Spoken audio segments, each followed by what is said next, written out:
Good morning. Good morning, sir. Yeah, welcome back you all. So आज जो हम देखेंगे रादर जो इंटरेक्ट करेंगे वो हमारा इंट्रेक्शन रहेगा theory of religion given by this email Durkheim. जैसे अभी तक हमने जो भी पढ़ा है रादर जो इंटरेक्ट किया है उसको अगर देखने की कोशिश करें तो इमाइल दुर्खीम एक ऐसे विद्वान हुए हैं जिन्होंने प्रैग्मेटिक फिलॉसफी के ऊपर वो विश्वास करते हैं, प्रत्यक्षवाद का सिद्धांत उनका है। और वो एक जो कलेक्टिव कॉन्साइंस है उसके ऊपर ज्यादा विश्वास करते हुए सोशियोलॉजी को उन्होंने कलेक्टिव रिप्रेजेंटेशंस का विज्ञान कहा है, सामूहिक प्रतिनिधानों का विज्ञान कहा है। तो इनका जो भी पर्सपेक्टिव है समाज को देखने का, समाज शास्त्र को देखने का, वो ये था कि समाज किस तरह से व्यक्ति के ऊपर होता है, ये हमेशा ये बात करते हैं और इसी बात की एडवोकेसी भी करते हैं। इसी एडवोकेसी के लिए इन्होंने जो इनकी थ्योरी है उसका नाम सोशल फैक्ट है, सामाजिक तथ्यों की बात करते हैं ये। तो ये हर चीज में समाज एक तथ्य है, रादर वो जो भी चीजें हैं वो एक सामाजिक तथ्य होता है, इसके ऊपर ये विश्वास करते हैं। उसी तरह से दुर्खीम ने धर्म को भी एक सामाजिक तथ्य माना है। दुर्खीम का ये मानना है कि ये धर्म, क्योंकि लोग समाज में रहने वाले जो लोग हैं वो उसको एग्जीक्यूट करते हैं, उसके ऊपर अमल करते हैं, उससे अपनी जिंदगी को शेप देते हैं। तो अगर ये लोगों की जिंदगी में इतना महत्वपूर्ण रोल प्ले करता है तो how it can be somewhere related to supernatural और अल्ट्रा सुपरनैचुरल जो बीइंग है उसके साथ ये कैसे रिलेटेड हो सकता है। सो इन्होंने इसलिए धर्म की जो संरचना है और उसका उत्पत्ति, उसकी संरचना और उसका जो भी कंसर्न्स हैं उसे उन्होंने सामाजिक माना। और सामाजिक मानते हुए धर्म की जो जड़ें हैं कहीं ना कहीं वो समाज में ढूंढने की कोशिश की। और इसी श्रृंखला में उन्होंने elementary forms of religious life की बात की, एक किताब लिखी 1912 में, और जो क्लासिकल मानी जाती है, और वो था elementary form of religious life. और ऑस्ट्रेलिया के अरुंटा ट्राइब का इन्होंने अध्ययन किया और जिसके आधार पर उन्होंने सिद्ध किया है कि धर्म की जो संरचना है, रादर जो प्रारंभिक स्वरूप है, वो सुपर नेचुरल ना होकर कहीं ना कहीं वो सामाजिक है। और वो समाज ही देवता है, समाज ही भगवान है। लोगों का विश्वास है जो कि एक पत्थर को भी भगवान बनाता है, एक लोहे की जो छड़ है, रोड है, उसे देवी बना देता है, देवता बना देता है, वो लोगों का विश्वास है। तो ये इस तरह से एक ब्रीफ में मैंने आपके साथ रखने की कोशिश की। तो इस बात को प्रूव करने के लिए दुर्खीम के मुताबिक, इमाम दुर्खीम के मुताबिक जो उन्होंने कहा है उसे हम फेज मैनर में लेने का प्रयास करेंगे।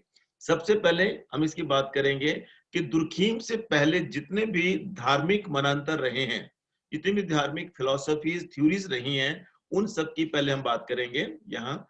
और उसके बाद दुर्खीम उनको रिफ्यूट करता है ऑन सर्टेन डाउट्स, उसके बारे में बात करेंगे।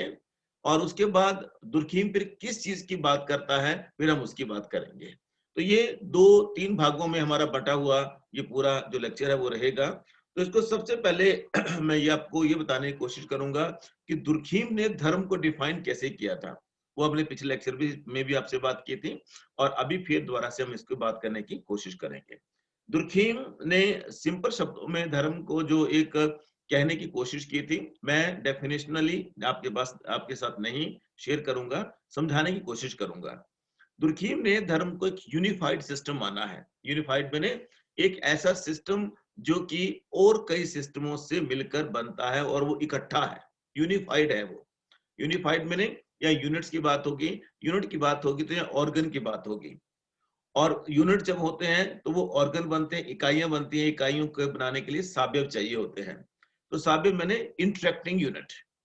जब यूनिट की बात होती है तो उसके कंपोनेंट्स जो होते हैं वो हमेशा इंटरेक्टिंग होते हैं आपस में। जब वो कंपोनेंट इंटरेक्टिव हैं तो इंटरेक्टिव का इसका मतलब क्या हो जाता है कि यूनिट रिलीजन भी एक ऐसा यूनिफाइंग सिस्टम बनता है। यूनिफाइंग सिस्टम है किसका भला? वो यूनिफाइंग सिस्टम है बिलीव्स का, प्रैक्टिसेस का। बिलीव्स एंड प्रैक्टिसेस, बिलीफ मैंने विश्वास और प्रैक्टिस मैंने उसे संस्कार, विश्वास से संबंधित जो भी प्रकट करने के जो तरीके होते हैं जिसको कि हम प्रैक्टिसेस बोलते हैं, तो उनका एक सिस्टम है। पर किसके लिए? रिगार्डिंग सेक्रेड थिंग्स, पवित्र वस्तुओं के प्रति दुर्खीम का यह मानना है कि धर्म जो है वो विश्वासों और उनको विश्वासों को प्रकट करने वाले संस्कार होते हैं, उसका एक यूनिफाइड सिस्टम है। पहली लाइन ये दुर्खीम ने कहा पवित्र वस्तुओं के प्रति पवित्र वस्तुओं के प्रति जो विश्वास है और विश्वास को प्रकट करने के तरीके हैं, उनका एक यूनिफाइड सिस्टम है, एक ऐसा इकट्ठा किया गया सिस्टम है और जो कि पवित्र वस्तुओं पर आधारित होता है। पवित्र वस्तुओं में हम विश्वास करते हैं और जब हम पवित्र वस्तुओं में विश्वास करते हैं तो पवित्र के अलावा और जितने भी वस्तुएं हैं जिसको हम प्रोफेन कहते हैं वो उससे बिल्कुल ऑपोजिट होता है, उसको फॉरवर्ड करते हैं। फॉरवर्ड माने उसकी हम अनदेखी करते हैं या उसको हम उतना महत्व नहीं देते हैं। और इस तरह से जो रिलीजियस जो बिलीव्स एंड प्रैक्टिसेस जो हम करते हैं वो कहीं ना कहीं किसी न किसी सोशल इंस्टीट्यूशन के साथ जुड़ी होती हैं। वो सोशल इंस्टीट्यूशन मंदिर हो सकता है, वो सोशल इंस्टीट्यूशन मस्जिद हो सकता है, वो गिरजा हो सकता है, वो गुरुद्वारा हो सकता है, कुछ भी हो सकता है। और उसको दुर्खीम ने कहा moral community. It's a moral community which is socially approved and all the person who are just believing on that community they are adhere to it. वो उसके लिए समर्पित रहते हैं, उसके आगे नतमस्तक रहते हैं। एडर होना मैंने ADH या एडहेर बोलते हैं इसको, एडहेर टू इट। इसका मतलब होता है नतमस्तक होना, उसके आगे नतमस्तक रहते हैं।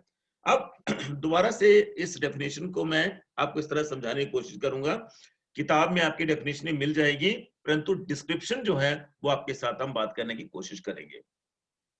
अधेर टू इट का सिंपल शब्दों में इसका अर्थ क्या हो जाएगा कि धर्म जो है वो पवित्र चीजों पर विश्वास और विश्वास को प्रकट करने की एक व्यवस्था का नाम है। और व्यवस्था वो कैसी है? यूनिफाइड व्यवस्था, एक संयुक्त व्यवस्था का नाम है। और संयुक्त व्यवस्था में वहां क्या होगा, ये उस धर्म से संबंधित जितने भी बिलीफ्स हैं, विश्वास हैं, और उस विश्वास को प्रकट करने के जितने भी तरीके हैं, उसकी एक संयुक्त व्यवस्था का नाम है। और जिसमें जिसमें जो दूसरे उसके ऑपोजिट साधारण चीजें हैं, जिसको प्रोफेन कहा दुर्कीम ने, उनके प्रति वो उतना ज्यादा आकर्षित नहीं होते हैं, वो उससे परे हैं। और ये जो विश्वास करने वाले जो लोग हैं, जो उस पर विश्वास करते हैं, वो कहीं ना कहीं एक मॉरल कम्युनिटी जो कि सोशली सैंक्शनड होती है, समाज द्वारा मान्यता प्राप्त होती है। चाहे मंदिर होगा, चाहे मस्जिद होगा, गुरुद्वारा होगा, उसके आगे नतमस्तक रहते हैं, अधेर रहते हैं। तो आई डू होप कि आपको ये समझ आ गया होगा। इसका मतलब क्या हो गया कि दो चीजें यहाँ बहुत बहुत इंपॉर्टेंट है। एक चीज इंपॉर्टेंट ये है कि समाज द्वारा स्वीकृत एक सोशल इंस्टीट्यूशन जिसे मंदिर, मस्जिद, गुरुद्वारा हमने कह दिया। और दूसरा वो कि ये unified system of believes and practices है। और तीसरा ये किस पे विश्वास? पवित्र चीजों पर विश्वास, सेक्रेड थिंग्स। और इसका मतलब क्या हो गया? दुर्कीम के मुताबिक जो है पूरी दुनिया, पूरा डोमेन जो है दुनिया का, वो दो भागों में, दो डोमेन में बढ़ता है। एक डोमेन जिसमें सब पवित्र है, सेक्रेड है, और दूसरा डोमेन जिसमें सब कुछ प्रोफेन है, साधारण है या अपवित्र है। तो पवित्रता के साथ जुड़े हुए जितने भी हमारे विश्वास हैं, वे जितने भी उस विश्वास को प्रकट करने के जो तरीके हैं, उन सब की ये बात करते हैं और ये बताने की कोशिश करते हैं कि उन विश्वासों से जुड़ी हुई जो भी व्यवस्थाएं हैं, उन व्यवस्थाओं से संबंधित जो भी लोग होते हैं, वो एक कहीं ना कहीं सोशल सैंक्शन, समाज द्वारा मान्यता प्राप्त एक सोशल इंस्टीट्यूशन के आगे नतमस्तक होते हैं, और उसे हम धर्म का नाम इन्होंने दिया। तो कहने का मतलब क्या हो गया कि दुर्खीम ने ये बात जो कही, इस बात को कहने के पीछे उनकी वजह थी, क्या कारण था, उस कारण में आने की कोशिश करते हैं। दुर्खीम ने जो दुर्खीम से पहले जितनी भी धर्म या धार्मिक विश्वासों से संबंधित जितनी भी थ्योरीज थी, रादर जितने भी एक्सप्लेनेशन थी, रादर थ्योरी कहें या एक्सप्लेनेशन कहें, एक्सप्लेनेशन मैंने एक्सप्लेन किया जाता था कि धर्म की उत्पत्ति ऐसे हुई, धर्म ये होता है, धर्म वो होता है, धर्म में क्या नहीं होता, कर्म में क्या होता है। वो जो एक्सप्लेनेशन थी उसको उन्होंने रिफ्यूट किया। अब रिफ्यूट जो किया, तो दुर्खीम ने दो तरह की जो एक्सप्लेनेशन थी उस समय में, उनको इन्होंने रिफ्यूट किया। एक को कहा उन्होंने एनिमिज्म, और दूसरे को कहा नेचुरलिज्म। अब एनिमिज्म क्या होता है? एनिमिज्म माने जो आत्माओं पे जो विश्वास करते हैं, आत्मवाद हम जिसको बोलते हैं, एक आत्मवाद और एक प्रकृतिवाद। आत्मवाद का जो सिद्धांत था आपको पता ही है, टाइलर ने दिया था, एडमंड टाइलर का सिद्धांत है ये, ड्रीम थ्योरी भी इसे कहा जाता है। आप डिटेल में इसको देख लें, ड्रीम थ्योरी क्या होती है, मैं भी थोड़ा सा यहाँ बताने की कोशिश करूंगा। और दूसरा हार्वर्ड स्पेंसर की थ्योरी है जिसको घोस्ट थ्योरी कहा जाता है। घोस्ट, भूत का सिद्धांत, भूतों का सिद्धांत है। और जो दूसरा इसका टाइप है, दैट इज, जो दूसरा टाइप है दैट इज नेचुरलिज्म। नेचुरलिज्म है प्रकृतिवाद। और आपको पता ही है प्रकृतिवाद की जो थ्योरी है, जो हिस्ट्री के स्टूडेंट है वो अच्छी तरह से जानते हैं, उसे मैक्स मूलर ने दिया हुआ है। प्रकृतिवाद का सिद्धांत मैक्स मूलर का है। तो इन दोनों के दोनों सिद्धांतों में जो तीन इसके मेन एक्सपोनेंट हैं, पहला दोबारा से फिर रिपीट कर रहा हूं, एनिमिज्म जो है, आत्मवाद जो है, एडमंड टाइलर की जो सिद्धांत है ड्रीम थ्योरी, स्वप्न का सिद्धांत, उस पर आधारित है।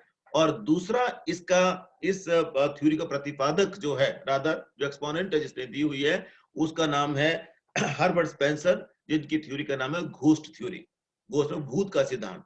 और दूसरी जो थ्योरी है दैट इज नेचुरलिज्म, प्रकृतिवाद, जिसे मैक्स मूलर ने दिया हुआ है।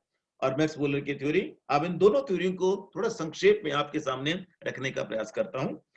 एनिमिज्म में ये विश्वास किया जाता है कि जो रिलीजन है, रिलीजियस बिलीफ जो है, that are being hold to be believes in spirit, आत्मा पे विश्वास है। आत्मा, कहीं ना कहीं हम थे इसलिए हम यहाँ हैं, कहीं ना कहीं आज हम यहाँ हैं तो कल हम कहाँ होंगे, इस तरह की जो थ्योरी है। और उसमें स्पिरिट जो है that is contribution, the experience of men having two fold of their body and soul. दो तरह की जो हमारी बॉडी होती है और सोल, एक आत्मा है और एक हमारा शरीर है, इस तरह का सिद्धांत है। और इसमें क्या बोलते हैं कि आत्मा और शरीर, आप बोलते हैं ना कि आत्मा अमर है, अजर है, आत्मा ना कभी मरी है, ना कभी मरती है, ना कभी मरेगी, एक शरीर को छोड़ के दूसरे शरीर में जाती है। हिंदू मैथोलॉजी में श्री कृष्णा जी का जो प्रवचन है, जो अर्जुन को दिया गया था कि अर्जुन तेरे सामने जो खड़ा है वो एक शरीर है, आत्मा तो इसकी अमर थी, अमर है, अमर रहेगी, चाहे वो पितामह है चाहे कोई भी है। इसका मतलब क्या हो गया कि हमारे हिंदू मैथोलॉजी के मुताबिक, रादर इस सिद्धांत के मुताबिक, हमारे दो पार्ट होते हैं हमारी बॉडी के। एक को बोलते हैं हम, उसका स्थूल बॉडी है, हमारी फिजिक है, और दूसरी जो है वो उसकी आत्मा है या सोल है। और इस तरह से, इसी तरह से नेचुरलिज्म में भी यही जो बात थी वो की जाती थी कि नेचुरल फोर्सेस जो है वो मुख्य तौर से उसको करने की कोशिश करते हैं, वो उसको गाइड करते हैं। अब थोड़ा सा डिटेल में, मामूली सा डिटेल में थोड़ा सा देखने की कोशिश करेंगे कि इस जो एनिमिज्म है इसमें क्या आता है, एनिमिज्म क्या होता है, इसमें आतंकवाद में क्या होता है। एडमंड टाइलर ने इस सिद्धांत को दिया था, प्रिमिटिव कल्चर नाम की एक किताब है जो 1871 में पब्लिश हुई। 1871 में प्रिमिटिव कल्चर, एडमंड टाइलर की बुक, जिसमें इन्होंने एनिमिज्म को ये कहा था, एनिमिज्म में ये कहा था कि animism essentially believe in the spirit of the dead, जो मृत जो भी आत्माएं होती हैं उसमें जो स्पिरिट है उसमें विश्वास करने के सिद्धांत को इन्होंने एनिमिज्म का नाम दिया। टाइलर ये कहते हैं कि इंसान की जो जरूरतें होती हैं, इंसान की जरूरतें जो होती हैं, उन्हें सपनों के माध्यम से, उनकी छाया के माध्यम से, हालुनेशन, जो सपनों में जो विचार आते हैं उनके माध्यम से, स्लीप और डेथ, इन सारे के सारे पर्सपेक्टिव में इसको देखा जाना चाहिए, ये एनिमिज्म में कहा गया है। टाइलर ये मानते हैं कि जो स्पिरिट होती है, हमारी जो आत्मा है, वो अमर है और उसे इनविजिबल है, वो दिखती नहीं है। और जब दिखती नहीं है तो वो इनविटेबल रिजल्ट, जो यूनिवर्सल फिनोमिनन में जो भी घटनाएं घटित होनी है, यूनिवर्सल, सारी दुनिया में, सारे ब्रह्मांड में जो भी घटनाएं घटित होती हैं, उन सारी घटनाओं का कहीं ना कहीं जो संबंध है वो हमारे आत्मा के साथ है। और जब आत्मा के साथ संबंध है तो सिंपल उन्होंने कहने की कोशिश की थी कि जब हम सोए होते हैं तो हमारा शरीर जो है, स्थूल शरीर हमारा बेड पे होता है, परंतु हमारी आत्मा जो है वो कभी नहीं सोती है, वो विचरण करती है। जैसे विचरण करती है मतलब जो चीज हम दिन में नहीं कर सकते या दिन में हमारी पूरी नहीं हो सकती, वो जो है वो रात को हमारे सपने में आती है। और सपने में वो जो अधूरी इच्छाएं हैं हमारी, क्योंकि आत्मा तो ये चाहती है कि मैं वो करूं, परंतु हमारे सामाजिक कारणों से या कोई और जो कारण है, उन कारणों से हम उनको नहीं कर पाते हैं। जब नहीं कर पाते हैं तो आत्मा आएगी और आत्मा वो फिर रात को जो सपने में जाके हम वो काम सारे के सारे कर जाते हैं, सारे के सारे काम कर जाएंगे। इस तरह से जो सपने जो आएंगे और वो सपने जो होते हैं वो कहीं ना कहीं स्पिरिट से रिलेटेड होते हैं, और जो भी ड्रीम को एक्सपीरियंस करते हैं तो इसकी इसकी वजह से जो एक्चुअल एक्सपीरियंसेस हैं लाइफ के, वो सपनों में एंजॉय करते हैं। तो इसका मतलब क्या हो गया कि इन्होंने ये कहा कि हार्वर्ड स्पेंसर ने कहने की कोशिश की कि ये सबसे बड़ा आधार था, और जब अगर सपने में डरा दिया गया तो वो जो डर था, वो डर जो है, उस डर को दूर करने के लिए लोगों ने फिर उस सपने के बारे में विचार करना आरंभ किया।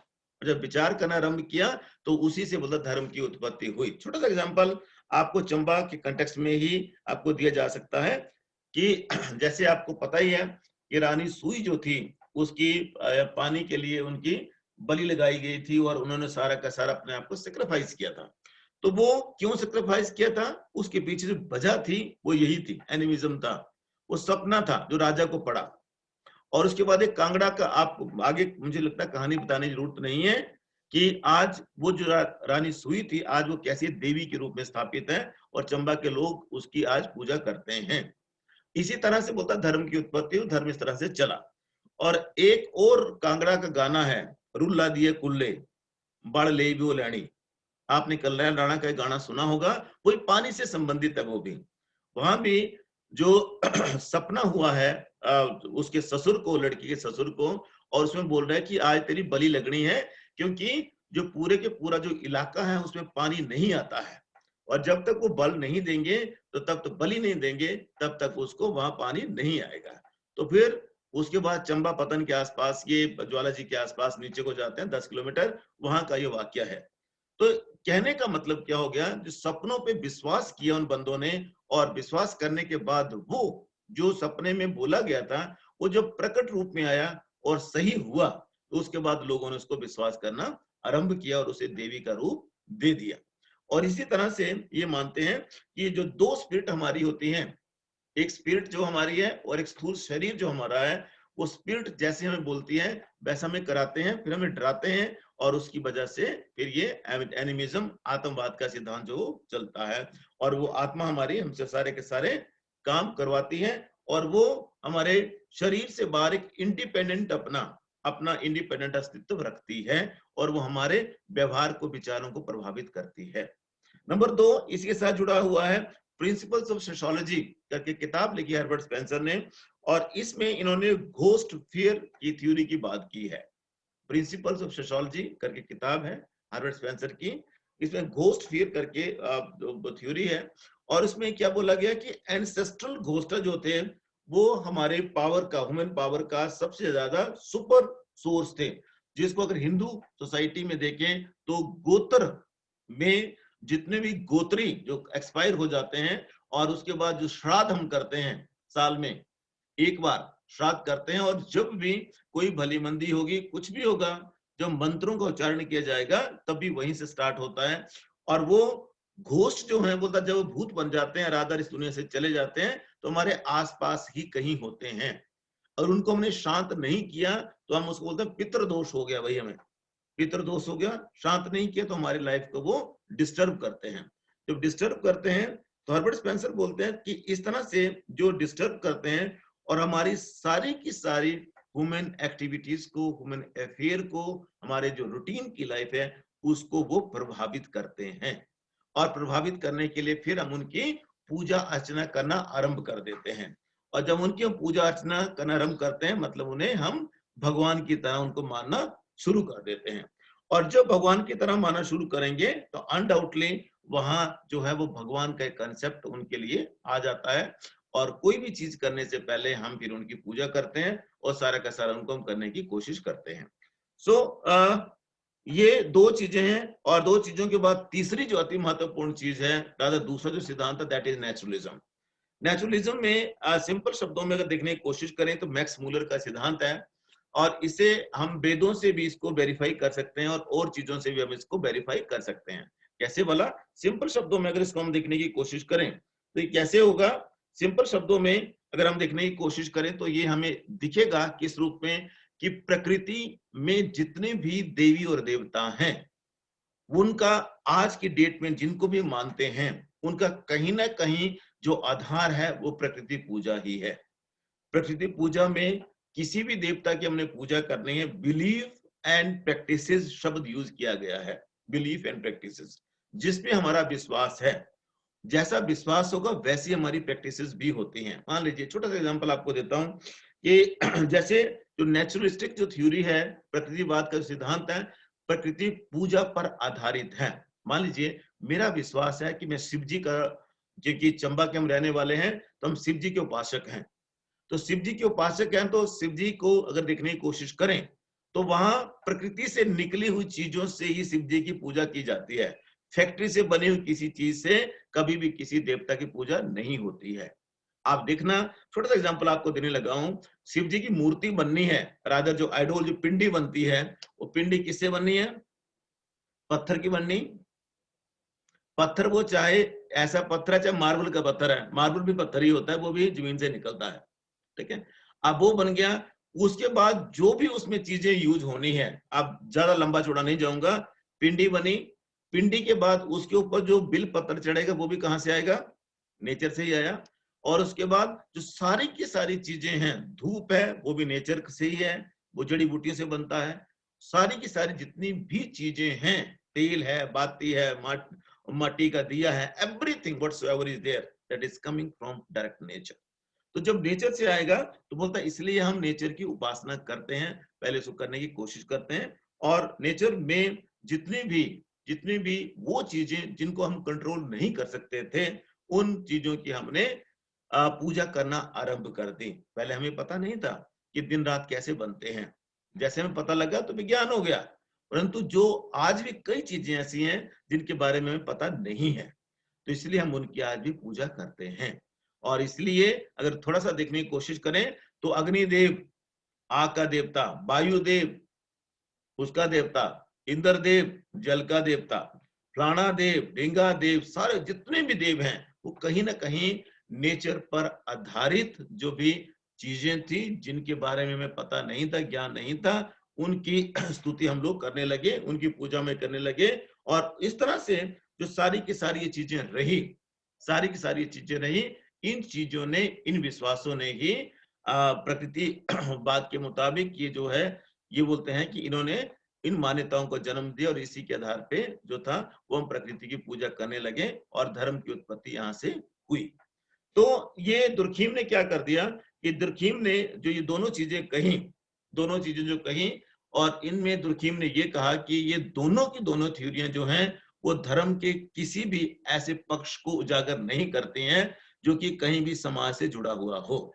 विश्वास लोगों का है, परंतु उसे हम आतंकवाद के साथ जोड़ देते हैं। विश्वास लोगों का है तो हम उसे प्रकृतिवाद के साथ जोड़ देते हैं, परंतु ऐसा कोई सिद्धांत नहीं है जो हमें ये बताए कि राधा दोनों में से एक सिद्धांत भी हमें ये जस्टिफाई नहीं करता, वेरीफाई नहीं करता कि ये लोगों का विश्वास है, तो लोग इन पे विश्वास क्यों करें?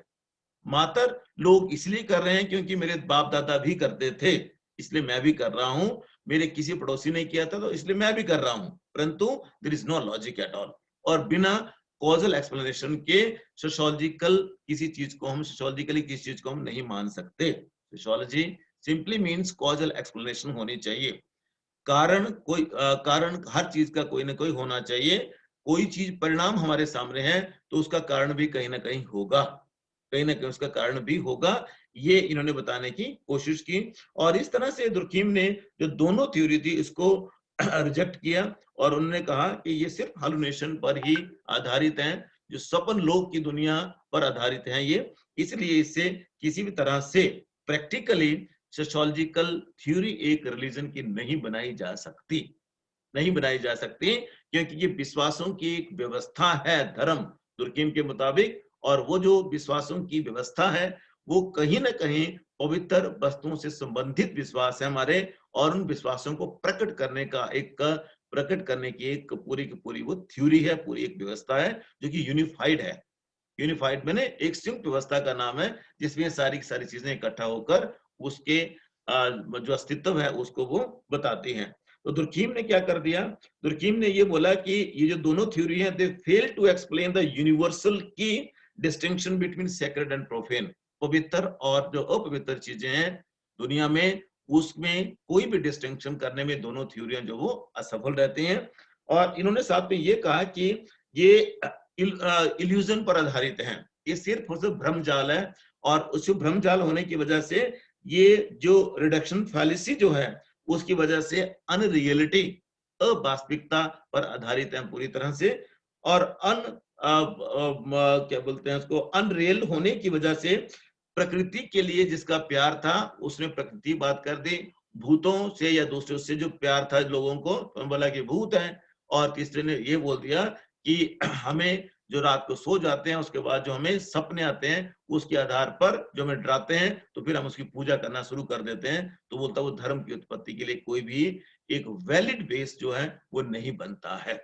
जब वैलिड बेस नहीं बनता है तो फिर इसलिए क्या होना चाहिए, एक ऐसी चीज होनी चाहिए जो कि ऐसा एक एक्सप्लेनेशन करे, एक ऐसी चीज को बताए जो कि हमारे उस विश्वास को प्रकट करने की प्रक्रिया का नाम हो। और वो प्रकट करने के लिए प्रक्रिया का नाम में उन्होंने ये बताने की कोशिश की कि प्रकट विश्वास जो हमने करना है वो हमने पवित्र वस्तुओं के लिए करना है। तो ये एक ऐसा सिद्धांत होना चाहिए जो कि पूरी तरह